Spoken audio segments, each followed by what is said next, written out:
Welcome, everybody. It's great to have you on today's webinar. We are going to present on the 5 lessons learned about wellness and weight loss. If we can go to the next screen, I've got some brief introductions to start. So I am joined by Alyssa Wilson. Alyssa is our registered dietitian and head of nutrition. She's a registered and licensed dietitian. She specializes in weight management and hormonal support and integrative and functional medicine, and she received her master's from Georgia State University. You might recognize Alyssa's voice and her face from Body Signals. She's a common co-host. She's co-hosted so many episodes with me, as well as being a featured guest. So Alyssa, I am so glad that you could join us today on our webinar. Yes, thank you. So excited to be here. We're excited to have you. And for those of you that don't know me, I'm the chief data scientist at Signos. My name is Bill Tancer.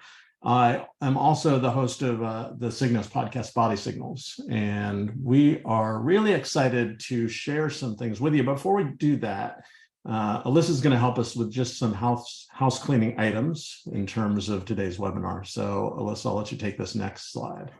Yeah, so for those of you on the call, we're so excited to have you. Feel free to ask any questions in the chat. As we're going through this webinar, you can drop your questions there and we will save time at the end for Q&A. This webinar is also being recorded, so we will get a copy to you by the end of the week. And then lastly, this information contained in this webinar is general and it's not medical advice. So if you're experiencing a medical condition or are making any big changes, please consult your physician. Thank you for those tips. So just some background into this webinar and why we decided to do this. So I'm now over 3 years at Signos. I joined the team as a co-founder back in 2020. And we decided to put together some of the lessons that myself and our team have learned from using Signos for an extended period of time. And we will go through these, and as Alyssa said, we're going to leave some time at the end for some question and answers if you have any. So let's go on to our first point. There are actually 5 lessons that we're going to cover, and the first one that I would love to cover, one that is very important to me, is the lesson that everyone is different. Now, one of the studies that we look at a lot at Signos is a study that was published by the Weizmann Institute in Cell magazine. It was in 2015. And the title of the study was Personalized Nutrition by Prediction of Glycemic Response. Really interesting study. If you are interested in reading studies and trials, I urge you to look this one up. But what this group did is they put 800 or CGMs on 800 individuals, and they measured the response of those 800 individuals to over 46,000 different meals. And amongst those 46,000 meals were a lot of food items that were in common. So they looked at the correlation between individuals' glycemic response, or how their blood sugar varied after eating similar meals. And what they found was that there was little correlation at all to how people responded. So one person might have ice cream and spike on the ice cream versus pizza and not spike on the pizza, and the other person spiking on the pizza and not the ice cream. One of my favorite things to do as a co-founder at Signos is ask people about their own journey and ask them about that first aha moment. And that also has revealed itself to be totally different by individual. You know, someone just last week, I was presenting in New York, and an individual told me that, hey, I put on Signos and I did not spike at all on potatoes. And I've been avoiding potatoes during my entire wellness journey. And now I know I can eat them. What we found, though, is that, like this slide said, everyone is different. You might actually spike on potatoes. So the value that we've learned over the years using Signos is that everyone's different, and you got to find what works for you. I might date myself a little bit. I remember the days back when you'd be meeting around the water cooler at work and someone was looking really fit. You know, I might say to them, hey, Bob, you look great. What are you doing? And you say something like, you know, I'm just eating cucumbers, or I've eliminated potatoes from my diet. And then go home and try that. And it just didn't work. And that's because, as we're making this point, everyone is different.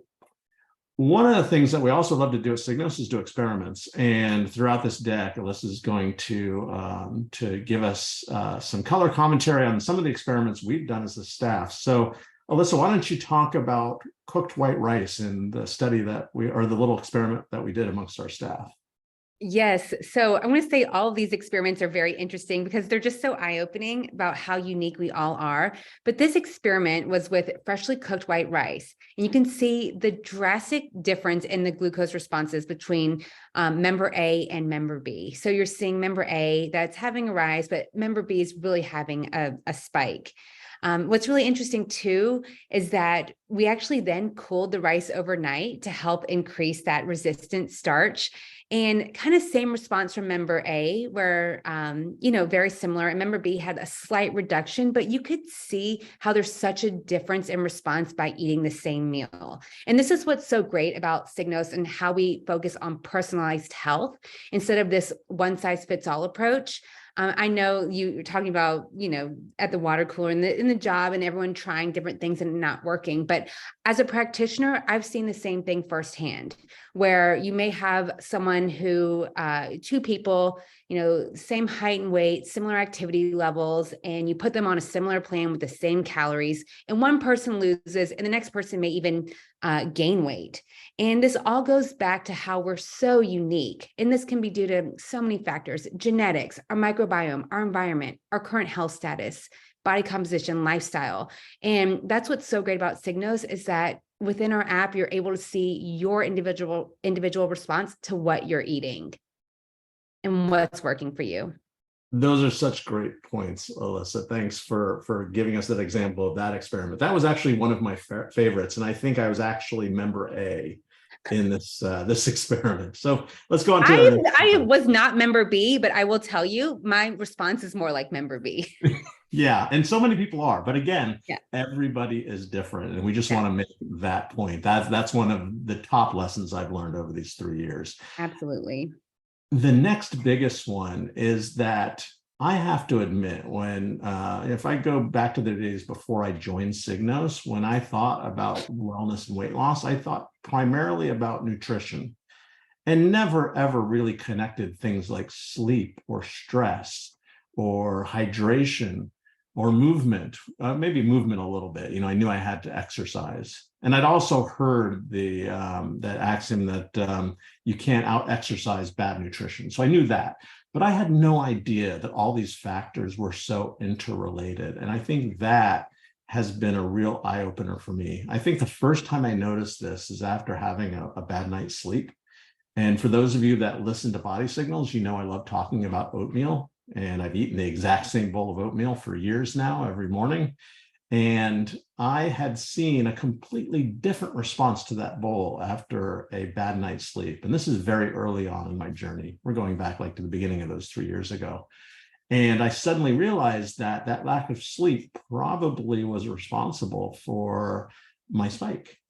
And there's a lot of research actually that backs that up, that what happens when you have a lack of sleep is your body is really trying to respond to that and is trying to get you to fuel more by introducing ghrelin, which is a hormone into your system, which is a hunger hormone, suppressing leptin, which is your satiety hormone. So things like sleep really are very important. The one that we focus a lot on also is movement. And Alyssa's got a great example for movement and how you can actually see the effect of movement on your glycemic response in an experiment we did with orange juice and exercise.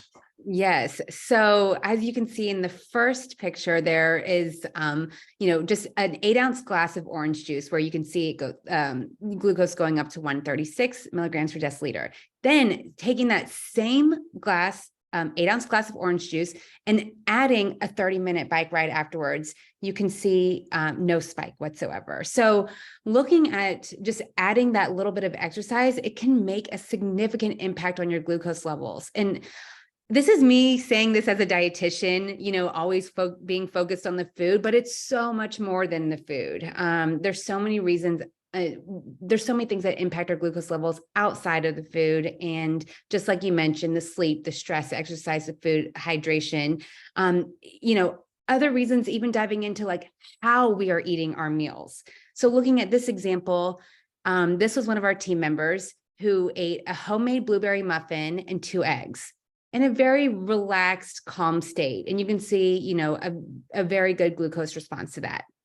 Now, take that exact same meal and then eat your breakfast while responding to messages on Slack. So working maybe in a, I will say, a little bit more of a stress mode, and you can see an increase in glucose from that. So it's not just what we're eating, and it's how we're eating. We want to make sure that we're eating in a calm state so we can properly digest and absorb the nutrients from our meal, and away from distractions. So away from your phone, your computer not working. And as you can see here in one of our experiments, this made a huge difference. So really just diving more into the other things that impact our glucose outside of the food, how we're eating, our sleep. That was such a great example. Our movement, something is just a 30-minute bike ride. You can see how it impacts our glucose. So yeah, these are all fun things to try within our app and see if it helps for you. I'm so glad that you brought up that example of stress and eating. I've actually changed my morning routine based on this. And the stress element of this was a big lesson learned for me over these last 3 years. So my morning routine prior to joining Signos was I would wake up and immediately go to email, and then Slack, and read work messages. And as we see here in this example, that's probably the worst thing to do. I also noticed that stress can cause my glucose to go up. So I'm actually on my sensor right now. I'm looking at my glucose. It's coming down, but right before the session started, I was up to like 135 without food. And that's my body releasing cortisol, which causes the glucose to go up. So the other thing that I changed in just my daily habits is when I started to introduce MBSR, mindful-based stress reduction, into my day. So 20 minutes in the morning, 20 at night. You don't need to do that much. You can do just a little bit. But then the other change I made, which actually made a difference, is I started to do that instead of right when I woke up, I did it right before eating breakfast. So I could make sure that I was eating breakfast calm, and I was stress-free, and I have delayed opening up my Slack or email until after I finish that. You Yes. guessed it, Yeah. bowl of oatmeal. Yes. And sometimes another little tip that I give is, maybe you take that first bite of your meal and just chew very, very slowly, just to get you in the right mindset of, okay, I'm going to actually take time to finish my meal, not scarf it down, and just eat slower, and then see if that helps mitigate the spike as well. And that kind of gets you in that right headspace for when and it can increase satisfaction with your meal. So you enjoy it more, instead of being distracted and working. And then you just look down, you're like, oh, my breakfast is gone. I don't even remember eating it, Yeah, I do that too. And here's a pro tip for everybody within the app. Log your meal before you start. And when you do that, there's a little icon you can press on that gives you a timer for how long has elapsed since you logged the meal. And pre-Signos, I think I probably would scarf down an oatmeal in like 5 minutes. And I've been lengthening that to 8 minutes, then 10 minutes, then 12 minutes, and really tried to savor that meal and not rush through it. But I think that also is an excellent tip. Yeah, absolutely. So here's another example. But before we get there, I think one of the lessons I learned, and this also is backed up by data and other research studies, is that if you're on a wellness journey or a weight loss journey, you don't always want to get massive gains in like the first week or two. It's not really about losing 10 pounds in 10 days. And it was an episode that we had with one of our advisors, Dr. Sunil Koliwat, where he brought up the fact that in his patient population, those people that made small changes over time actually did a lot better. If they lost weight slowly and steadily over time, they tended to keep it off versus those that made those drastic changes. So one of the things that I love about using glucose as a tool to give you insight into your metabolism is there's all sorts of little tiny changes you can make. We've already mentioned several of them, things like maybe meditating before eating, or incorporating a little movement after you eat, or perhaps just measuring your glycemic responses to a bunch of different carbohydrates and find those that work for you. By finding these little small changes, you can really get on that path of sustainable weight loss and sustainable wellness, which we think is absolutely so valuable. And to give us an example of that, this is one of my favorite experiments that we did as a staff, and this was using apple cider vinegar with a morning treat. So Alyssa, maybe tell us a little bit about this experiment. Yes. So this one was going to Starbucks, ordering a lemon loaf, eating it on its own. And then you could see a spike up to 163. Then something so small and so simple, such as the same Starbucks lemon loaf, and then adding an apple cider vinegar cocktail, you can see the reduction in the spike, only going up to 118, which is that's a great improvement with such a small change. And Bill, will you tell us a little bit more about what was in that apple cider vinegar cocktail? Yeah, so I tried this experiment. We actually did this twice, because the first time we did straight shots of apple cider vinegar, and I got to say, some people don't mind ACV, as we call it, at all. I do. It's pretty acidic to me. So we came up with a cocktail. If you do like to drink apple cider vinegar straight, one thing I note from my dentist is please use a straw when drinking that apple cider vinegar, or rinse your mouth with water after taking a shot of apple cider vinegar, because it's so acidic, it will eat the enamel on your teeth. But I found a way of getting around that. So first time we did this experiment, we did it with a straight shot. The second time we came up with a mocktail, which actually people reported was pretty enjoyable. And all it was a tablespoon or two of apple cider vinegar with some sparkling water, and then some grated ginger, and then just a little mint leaf to garnish. And so you have a nice little mocktail to enjoy prior to your meal. And as our experiment reported, actually did help in reducing glycemic response to some carby foods. Yeah. And, we like to focus on those easy to incorporate small changes. Even within our app, we provide access to these expert created activities that teach you how these small changes can help you, have more stable glucose. And I like what you mentioned, where it's not, just a quick race to hit your goal right away. We're looking for progress. We're not looking for perfection. And you may enjoy along the way and be surprised how these small changes really do add up over time to where it's sustainable. And I can give just a personal example of, over a year and a half ago when I put the CGM on, I was always having my dinner and then my dessert later at night on its own, put the kids to bed and then just enjoying it. And when I had the CGM on, I saw, wow, that's, I'm spiking, then my sleep's interrupted. I'm not as well rested the next day. But something so simple and such a small change as taking that dessert and putting it right at the end of my dinner, I've saw stable glucose levels after that. And that allowed me to get into better sleep and, feel more rested in the next morning. And it's just that I don't have to eliminate my dessert either. So it's just that small change. And that's something that I was able to easily incorporate. And that's something that I still continue to this day. I had the exact same experience. So I was doing the same thing, and it's the worst possible time. I always did it at dinner. And growing up, I could not go to sleep unless I had my dessert. And I also would eat a meal and then wait a period of time. So then what I had was a double spike, and a spike really close to when I was trying to get some sleep, which is the opposite of what you want to do. And as we mentioned earlier, sleep does affect how your body reacts the next day. So by combining those both, that was a huge improvement. And what a small change, just eating your dessert with dinner versus after. And there's another couple I'll mention, things like drinking a little bit of water before your meal. So 8 ounces of water before each meal can make a difference. One thing our members report to us makes a huge difference is just taking a walk, getting some movement in after eating each meal. It doesn't have to be rigorous exercise. Sometimes just getting outside and walking for 10, 15, even 20 minutes is a great way to reduce your glycemic response to your meal. And it's enjoyable. You get some fresh air, and it's a small change. So all of these things add up. They do add up to a better wellness journey, a better weight loss journey, but they're small changes, and they're things that you can sustain for a lifetime. Yeah. Which leads us to our next point, which it's only going to work if it's sustainable.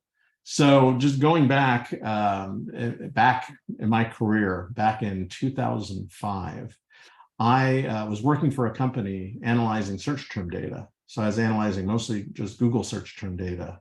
And I was getting about 8 million search terms an evening to analyze. And I was using this mostly for tactical reasons. But one day I decided just to put into our database the search term diet to see what happened.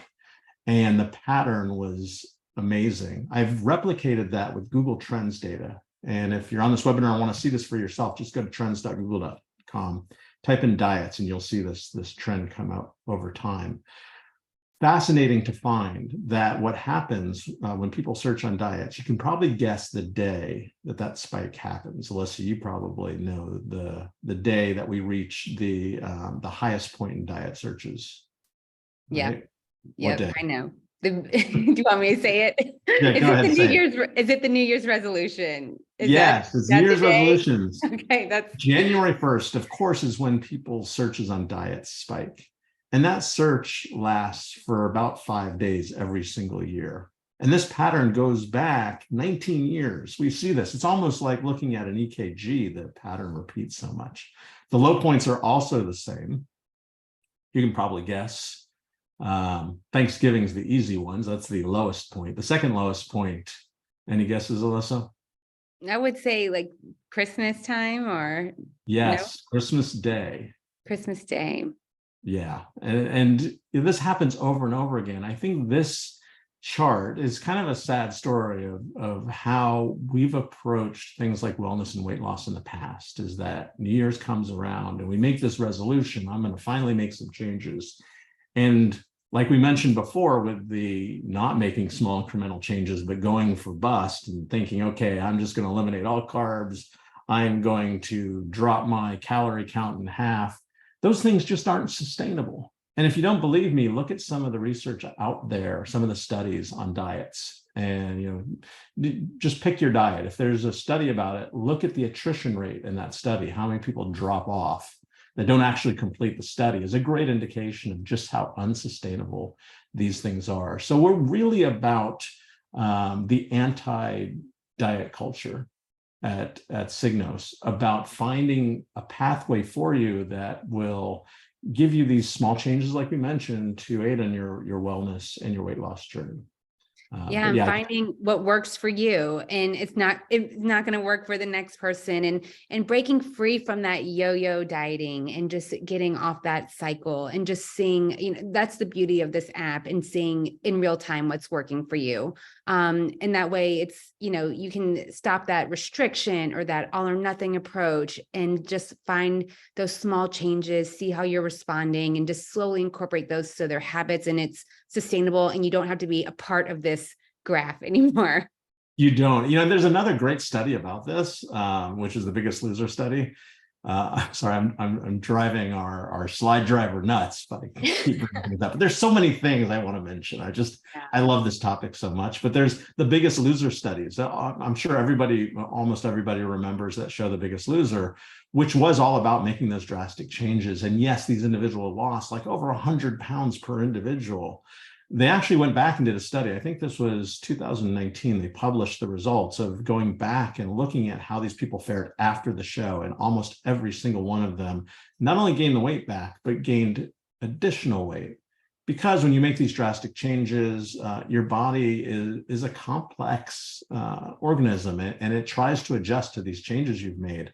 That can include things like a slowdown in your metabolism, so that when you go back to your normal way of doing things, you tend to gain the weight back, and then even more so.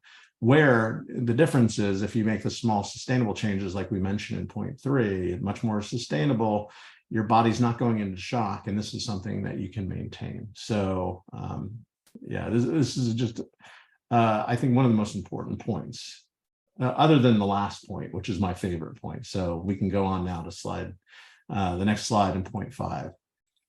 One of the things that I think has been critical to my own wellness journey has been this idea of experiment. And Alyssa has done such a great job of telling us about some of the experiments that we've done at Signos. I want to mention my own personal favorite.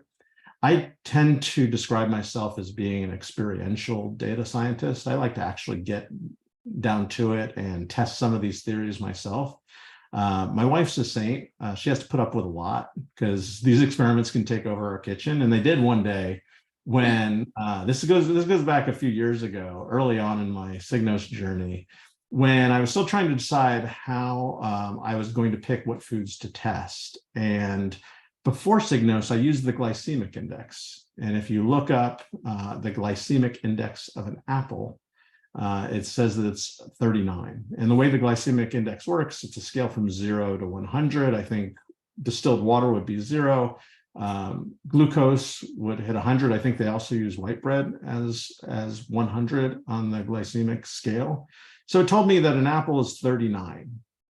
I decided to do a little bit of research because I really enjoy apples. And I found that across the globe, there's 7,500 varietals of apples. So you know what I did next? I got in my car and I went to Whole Foods. I went to Ralph's. I went to Gelson's, all the grocery stores in Los Angeles. And I got as many varietals as I could and brought them home. And there they were, all on our kitchen island. And my wife comes down and is like, "What are you doing?" And I wanted to test my response to apples, because my belief was that, going back to point number one, everyone's different. All these apples are different. I wanted to get more insight into how I responded to apples. So then every morning before I had my oatmeal, I had to delay it so I could get a good response. I tried different varietals of apples.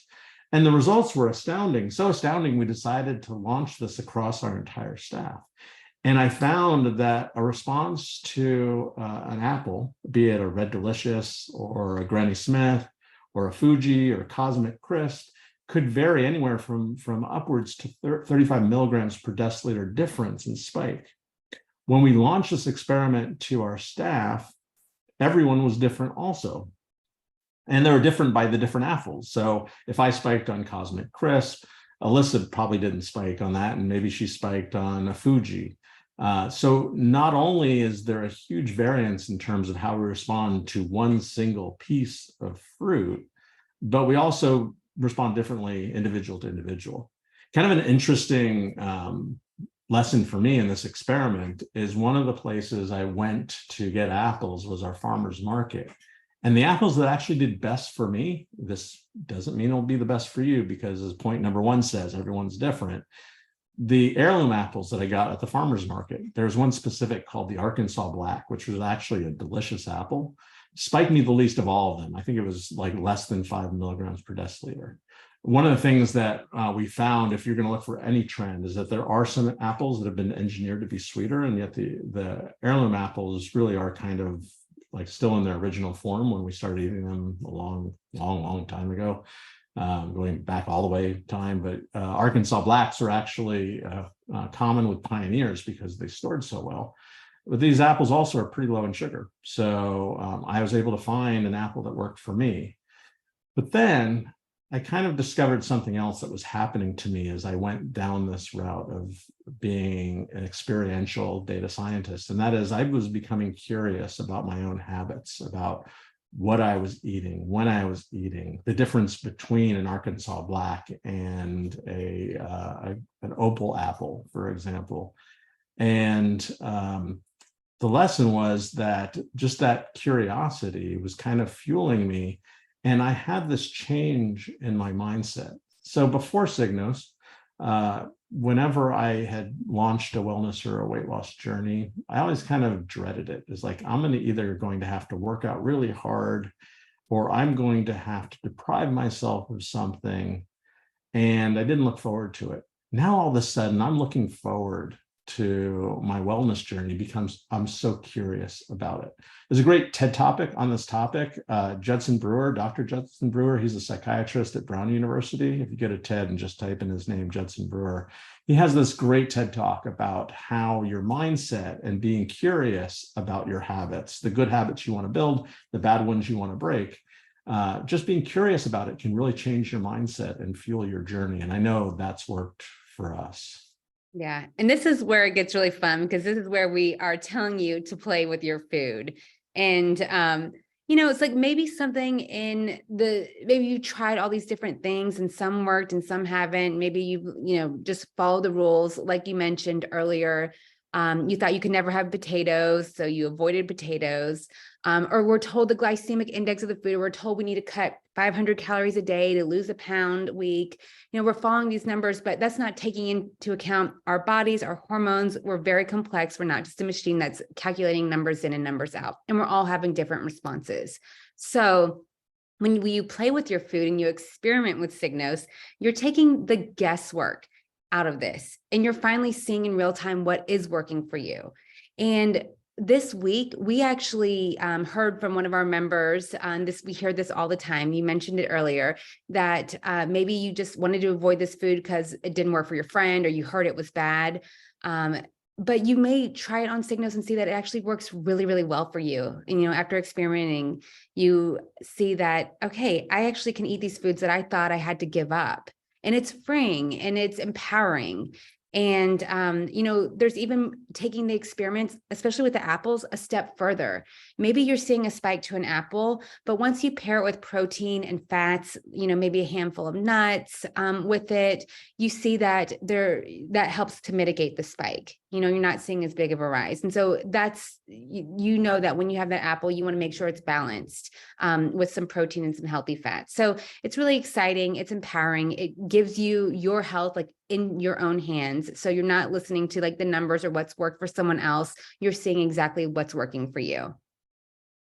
Thanks, Alyssa. Those are great points. So just for some of you, I know some of you are members of Signos and some of you are not. So just a little description about how Signos works. So we are a wellness and weight management app. We've got apps on both Android and iOS. Our app we use in conjunction with Dexcom's continuous glucose monitor, which is the best in class CGM or continuous glucose monitor that's out there. What we do is we help you understand your metabolism by giving you this window on how your glucose is varying during the day. That combined with actionable insights that we generate using machine learning and artificial intelligence can predict for you how you're going to react to a specific food, or even give you some ideas as to what amount of movement you need to reduce a spike. All that combined can really help you on your journey to metabolic health. And with our program, we have 3 different types of subscriptions. So we offer a 1-month subscription, a 3-month, and a 6-month subscription. And so when you sign up for Signos, you're getting the prescription for the CGM. When you get your shipment, you're going to have a get started booklet. You're going to have the Signos athletic covers. You can see I'm wearing one here. You'll have your Dexcom, the transmitter, and the sensors, and the alcohol wipes, and all of that gets sent directly to you. And if you've never worn a CGM, don't worry. I had never worn one too before starting working here, and we teach you how to put it on. So it's very easy to use. We walk you through it. We take you step by step. And so we are offering a special right now, save 25% with the code Independence25. And now we're going to take it over to the Q&A. So I see some questions coming in. Okay, the first question, it looks like, why does monitoring glucose lead to weight loss? You want me to take that, or would you like to take it, Alyssa? Either one. I mean, I love this question. I mean, I'll just briefly talk about it, and then you can add on anything. Yeah. You start, and I've got some great yes. Great thoughts on this specific question. Yeah. So, the whole goal is to have us have stabilized or stable blood sugar levels. We really want to avoid those peaks and valleys where we're seeing, high spikes where insulin's being released. And when we're seeing that over and over and over again, that could lead to insulin resistance down the line. That gets us, it makes it a little bit harder to get into that fat burning zone. It could lead to crashing. It could lead to cravings when we're I call it on that blood sugar roller coaster. So when we're aiming for that stable glucose, we're able to get into a good headspace. We're able to get into that fat burning zone. We're being able to get into just feeling good overall, and seeing what's working for you and what isn't. Using the CGM and our Signos app is the best way to find that out. Those are great points. You know, the other thing that I think is so impactful about glucose and weight management, it involves the question, why do we eat? And I think there's a number of reasons we eat. We eat because we're physiologically hungry. We actually need food to survive. But sometimes we eat because we're stressed. Sometimes we eat for emotional reasons or boredom. Sometimes we eat for situational reasons. Great example. So I mentioned I was in New York last week. I was on a plane. One of my challenges is travel. So I'm on JetBlue, and those of you who've flown JetBlue, you know they come around with that big basket of things. They're very carby. So they had Pringles potato chips, they had blue corn chips, and they had gummy bears and all sorts of sweet snacks. Very hard for me to turn those things down. But one thing that I found myself doing is actually looking at my glucose at the moment. And I just had a meal and I was pretty high, and that's all I needed to say, no, it's okay. I'm okay now. So it kind of interrupts that cycle if you do eat for situational reasons because there's just food there, or if you're bored like I get sometimes and walk through my kitchen and just grab something because I'm bored. It really gets you to be a little bit more mindful about your eating habits. The other thing I'll mention, which is really cool about it, and our members mention this as well, is that it's that continuous feedback and almost real-time feedback. So pre-Signos, my only insight into whether or not I was losing weight was getting on the scale, and that's the next morning, and very hard for me to map to the previous day and figure out what did I change. Now, when I combine the glucose data with the scale, I can really come up with some insightful ideas in terms of what I could change to help on my journey. Yeah. And I always recommend using the notes section just because we talked about all these other things that impact our glucose levels. So maybe you notice that you're eating all the right things, but like your stress level is that huge barrier to weight loss, and you're seeing increased glucose readings because of stress, or it's your sleep. You're moving your body and you're eating well, and then your sleep is just very poor or interrupted or not long enough. And those are the things that you can note in the app and really see and start to work on using those small changes. So yeah, really just taking all that data for you as an individual is just super empowering. Okay, let's see. The next question we have is, okay, why is this different than doing a finger stick test? That's a great question. And you could actually get some of this data with a finger stick test, with the glucometer, which are available in every drugstore over the counter. But there's some challenges to it. One, you're going to be sticking yourself quite frequently in order to get accurate data. So when a spike happens, it can happen depending on what it is you're eating. The window can vary. So if you don't stick yourself the right time, you might miss the peak of that spike. That's one of the big issues. The CGM that we use gives a reading every 5 minutes. And I don't think anyone wants to be sticking themselves every 5 minutes in order to get that data. But there are some programs that if you want to just try this out, if you're not ready to make the leap into Signos, you could try a glucometer just to see what your glucose is at. But I think I would just add the caveat that if you want to capture meal data, you're going to have to measure that glucose pretty frequently right after you eat, starting maybe 20 minutes out to maybe as long as an hour or two. Yeah. And I always say that glucometer, that finger prick is a snapshot in time where the CGM is giving you the full picture. No one wants to wake up in the middle of the night and take a finger stick. So yeah, you're getting the full picture with the CGM. Okay, let's see. Another question we have is, how do I know what zone I should be in? So when we're looking at, I guess what this person is saying that like their optimal range for them, which is something that we haven't talked about yet within the Signos app, how you get your own like customized glucose range. Absolutely. We are calculating it's in the app itself. That could be what this individual was asking about. So it's a matter of staying within that zone. If you can stay as much as you can underneath your weight loss limit on the upper limit, that should aid in your weight loss journey. That being said, we all spike for different reasons. Not all spikes are bad. And I just want to mention, like, if you see after doing rigorous exercise, your glucose going up, that's not something to avoid. Don't stop exercising. What's actually happening is a process called gluconeogenesis, with your liver is taking glycogen.